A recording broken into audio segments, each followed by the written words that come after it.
Et pendant ce temps-là, 43 jours après la démission de Gabriel Attal, le poste de Premier ministre est toujours vacant. Les consultations se poursuivent encore et encore. Et ce matin à l'Élysée, Emmanuel Macron a donc rencontré à nouveau les responsables des Républicains. Maï-Hélène Trémollet, vous êtes sur place pour Europe 1.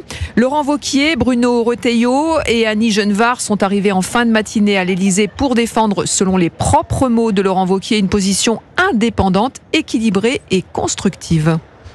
Oui, le chef de la droite républicaine à l'Assemblée s'est exprimé il y a quelques instants ici devant l'Élysée pour réaffirmer son refus net de tout pacte gouvernemental. Cet entretien s'est malheureusement avéré décevant.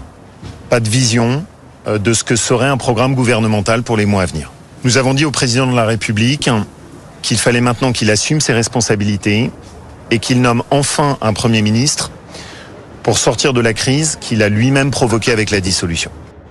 Alors que plusieurs membres du gouvernement comme Rachida Dati ou Aurore Berger plaidaient pour une forme de coalition, les Républicains campent donc sur leur position, mais veulent afficher une attitude constructive et demandent un engagement, un pacte législatif au chef de l'État autour de quelques priorités comme la sécurité ou la revalorisation du travail par exemple, et promettent ainsi qu'ils pourraient bien voter certains textes du gouvernement. Une prise de parole qui clôture le cycle des consultations pour aujourd'hui, puisqu'Emmanuel Macron doit ensuite accueillir cet après-midi plusieurs chefs d'État dans le cadre des Jeux paralympiques avant de reprendre ses consultations pour la nomination d'un Premier ministre dès demain. Parmi les échanges prévus, une discussion avec le maire LR de Cannes, David Lisnard. Maï-Hélène Trémollet en direct de l'Élysée pour Europe